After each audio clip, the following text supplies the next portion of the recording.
Je reprends. Donc après un verbe de volonté comme iubere ordonner, on attend généralement en latin une proposition infinitive. Et effectivement, ici, c'est à ça qu'on a affaire. Vous avez beaucoup d'accusatifs et un verbe à l'infinitif.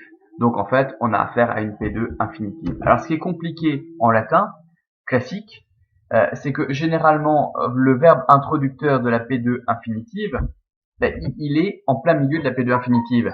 Donc c'est-à-dire que votre phrase entière, c'est une P2 infinitive. Le seul truc qui n'est pas qui ne fait pas partie de la proposition infinitive, c'est Moulière et Youbet. Donc c'est-à-dire c'est la phrase principale. Donc la phrase, la femme ordonne que celui-ci, participe passé, ayant été reçu, ayant été reçu avec quoi? Saevis multis, c'est de moyen, avec, donc je souligne en noir, avec de nombreux baisers. Alors saevis, on va regarder, je sais plus de quel genre c'est neutre ou masculin, mais je crois que c'est neutre. Où est-ce qu'il est? Oui, saevium saevi, neutre, tendre baiser. Donc avec beaucoup de tendres baisers, ablatif neutre pluriel. Donc la femme ordonne que celui-ci ayant été au préalable reçu avec de nombreux baisers. Ouais, alors vous reconnaissez la racine qu'on a dans saveur. Donc le baiser, ça a un lien avec la bouche, et donc la saveur aussi, mais on retrouve cette racine-là. Donc ordonne que celui-ci, reçu au préalable avec de nombreux baisers, s'allonge à la table préparée. D'accord? Bien, donc je vous dicte la traduction. La femme ordonne que celui-ci, reçu, accueilli, on va mettre, pardon. La femme ordonne que celui-ci, accueilli au préalable avec de nombreux baisers, s'allonge à la table préparée. Ils n'ont pas de temps à perdre. Elle veut faire quelques poupous, mais d'abord il doit manger. Donc il faut qu'il se dépêche parce que bon, le mari est parti manger chez un voisin, mais il va pas rentrer non plus à 5 heures du matin. Donc ils n'ont pas trop de temps à perdre. Meam victam teneo, je tiens ma vengeance, dit l'âne. On voit la suite. Sed ut primum ocursoriam potionem en equactum gustum extremis labis contingebat adolescens multo celerius opinione rediens maritus adventat. Donc évidemment, comme dans un vaudeville, donc ces pièces de théâtre comique où il est toujours question d'amants et qui finissent toujours bien, vous avez le mari qui revient. Ok, donc vous remarqué la même construction. Hein. Donc maritus adventat et adultère adventat. Donc c'est vraiment un effet comique voulu, ce comique de répétition. Donc on y va. Alors on voit donc ici, on sait qu'on a maritus qui est un sujet de phrase. Hein, le mari va rentrer, on peut le déduire. Au nominatif masculin singulier, le verbe au présent, indicatif présent de narration, hein, troisième personne du singulier. Donc le mari revient. On regarde ce qu'on a d'autre. Out, on sait que c'est out plus indicatif ou out plus subjonctif. Donc out plus subjonctif, c'est un out, c'est un out, c'est une P2 de but, une P2 finale. On regarde un petit peu le premier verbe qu'on rencontre. Primum occursionam potionem adquatum mutum extremis labis contingebat. Le verbe c'est contingebat, il est à l'indicatif. Indicatif imparfait comme l'indique le bas. Ce qui veut dire que le out, c'est un out plus indicatif. C'est donc un out temporel. Ok? C'est une petite P2 temporelle. Ça veut dire comme, quand. Donc, mais comme, alors la phrase va s'arrêter là. On va chercher le sujet de contingebat. Donc, le sujet de contingebat, on regarde un petit peu ce qu'on a. Et on a juste à côté adolescens. Donc, adolescens, c'est probablement notre sujet, c'est le jeune homme. Donc, nominatif masculin singulier. Alors, vous voyez qu'il n'utilise plus le mot puer.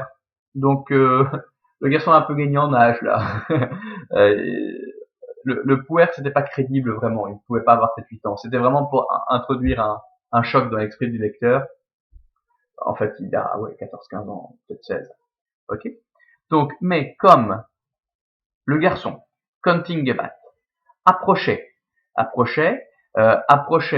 quoi donc? On cherche le CD à l'accusatif. Occursioram potionem. Donc, accusatif, féminin, singulier, CD. Primum veut dire tout d'abord, c'est un mot invariable. À côté, on a et. Et coordonne toujours deux mots, groupe de mots qui ont la même fonction. Ce qui veut dire que si avant et vous avez un CD, après et vous avez un CD aussi. Un CD ici avec adjectif plus nom commun, ce sera pareil, adjectif et nom commun. Donc, céder à l'accusatif singulier. Je crois que c'est masculin. On va aller voir dans le vocabulaire. Mais je crois que c'est masculin. Je crois que c'est gustus, gustus. Je vais trop vite. Oui, gustus, gustus, l'entrée. Donc, c'est la coupe de bienvenue. Donc, mais comme le jeune homme, tout d'abord, approchait la coupe potionem, la potion, au cursuram de bienvenue, et gustum, le premier plat, la première entrée, un toucher, donc il n'a même pas encore commencé à manger. Qu'est-ce qu'il nous reste? Il nous reste extremis labiis. Les deux mots ont la même terminaison. Bon, on sait que labiis vient de labia, labiae, qui a donné labial en français, hein, ce qui a à voir avec les lèvres. C'est le diminutif de labia a donné aussi labella, donc labellum, labelli, la petite lèvre, qui a donné le mot labello. Vous savez, la marque Labello pour le beurre de cacao. Hein. Donc ici, c'est un CC de moyen à l'ablatif féminin pluriel, à l'ablatif féminin pluriel. Donc comme le jeune homme approchait, non, c'est un cessé de lieu, pardon, approchait du bout de ses lèvres, extremis labiis, du bout de ses lèvres, la coupe de bienvenue et la première entrée pas touchée, le mari revient. Le mari s'avance. Alors, qu'est-ce qui nous reste d'autre? On va regarder, je surveille le temps. Ouais.